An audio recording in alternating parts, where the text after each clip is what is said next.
All right, ladies and gentlemen, we'll talk about something interesting tonight on Report from Tiger Mountain. And, stick around, listen. It's going to be called Why Nationalists Are the True Anti-Racists. Yeah, stick around. Interesting opinions tonight on the Report from Tiger Mountain.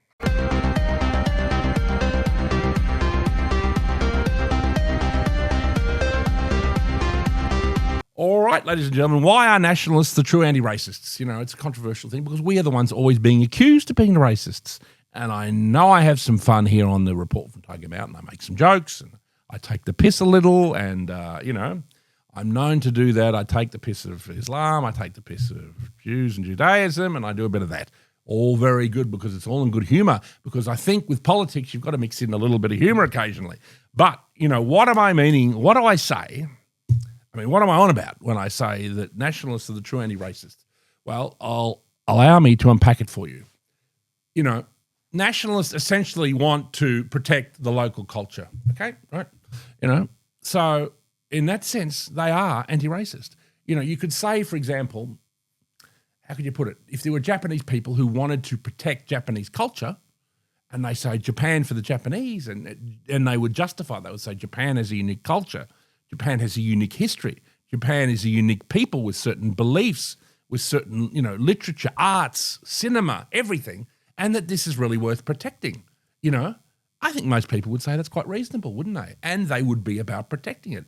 Is there a racial element to it? Well, I'm not sure, but they want to protect what is Japanese. Okay, and you could say that with the Chinese people. Chinese people might say that Chinese people have a unique culture and unique arts, a unique history. Of course, it's true. Anyone who wished to protect the Chinese culture would probably get on mainstream media and people might like them. And obviously, you've got Israelis and Jews who say the Jews are unique people. We must protect Israel, blah, blah, blah.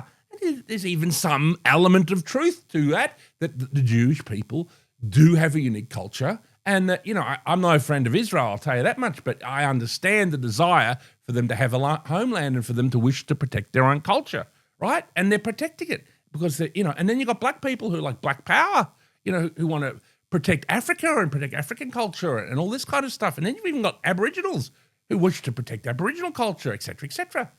And that's fine. That's all fine. And media will put you on the ABC and you'll probably get a story on Australian Story. You'll get on Q&A and you can go on about all what I just spoke about.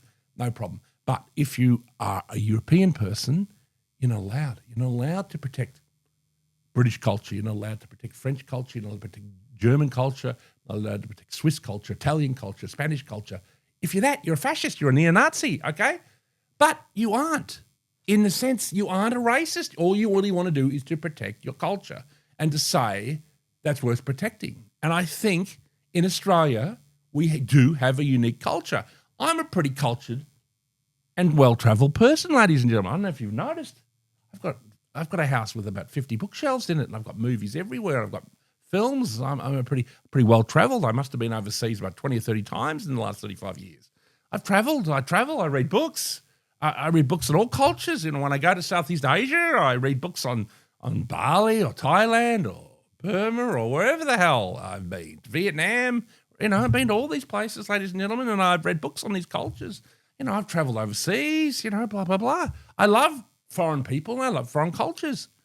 But still, I'm interested in nationalism because, if I want to go see an Arab culture, I'll go to the Middle East. I'll go to Saudi Arabia or I'll go to Turkey, or I'll go to Egypt. And I don't want to see white people living in Egypt. I don't want to see my culture when I go to Egypt or when I go to Turkey. I want to see their culture. You know what I mean? That's fine. And I would support any attempts those countries have to protect their culture. So that's why nationalism and anti-globalization really are the true anti-racists. And, this whole term of racism, where'd it come from? It was that old slippery character Trotsky. Stalin didn't do many good things, but one good thing he did do was get rid of Trotsky, ladies and gentlemen. A little bit of the old ice pick action. Yep. So Trotsky worked out that one of the good ways to shut right-wingers up was to call them racist, okay? And it was a tactic that was, could be used to whatever. And so, that's where it came from. It was some slippery Bolshevik maneuver, So the people who are actually protecting individual ethnic cultures, and that includes Australians. Let's talk about Australia for a minute. Australia is a wonderful country, and there are Australians, I'm sorry. I know there are Aborigines, and that, yeah, we did try to replace them, but, you know, we did kind of build everything. You know what I mean? No, I don't believe in disliking the Aborigines. I do think you can be supportive of the Aboriginal community and supportive of Australians. And Aborigines are Australian. No one's going to say they aren't. You know, but we can support the white Australian culture we have here, and we can protect it. Because as far as I'm concerned, and I've met people from all over the world, Australians are the best people in the world. You know, we're a bit too easygoing. You know, we've got a bit too she'll be right. But really, Australians are the best people in the world. We're the nicest. We're the kindest. We're friendly. We're easygoing. And, you know, let's be honest, that's been used against us, hasn't it? You know, all our politicians have used our easygoing nature to fuck us. And that's why our country is now becoming overrun with people from China and people from India and people from the Middle East and people from Africa. Obviously, the Africans have got their whole machete vibe going on, you know. But, you know, you go into the CBD of Melbourne, it's just full of Chinese people. You go over to Box Hill. I mean, I feel like I need a passport to go to Box Hill. You know what I mean? I feel like I need a passport with a Chinese stamp every time I visit Box Hill. You know what I mean? Like, because that's what it's like. They ghettoise. And, you know, I mean, I was getting a cab ride with some Indian guy, and he says, there's no multicultural in Australia. He said there are parallel societies. He says, I'm Indian. I exist in Melbourne in an Indian community. Like there are, you know, Indian places of worship, there are Indian restaurants, there are Indian nightclubs. These are the things I take part in. You know, and he says it's the same with the Chinese, same with people from the Middle East, same with Africans. So that's what's going on. These cultures are not getting along. What they're doing is they're setting up parallel societies. And obviously in the end, one will win out. It might be us because we were here originally, I don't know. But one will eventually come to dominance. Obviously we have been the culture that has been of dominance because we run the joint. We're the ones who built it. You know, and there's a difference between immigrants, because this is one of the other things that gives me the shits. We are settlers. You know, Europeans are settlers. My family's been here since the 1850s on both sides, probably all four sides, 8 sides if you go right far back enough. They've been here since around, that's when most people came here who wanted to be nation builders. For whatever reason, they wanted to get out of the UK. They came here and they struggled. And then we did okay. You know, some of us did okay. Some of us did very well. Some of us, you know, I have relations who are worth millions of dollars. You know what I mean? Some of us are middle class like myself, whatever. Some of us are broke, whatever, you know. But, you know, this is our country, and, you know, Australia is worth protecting.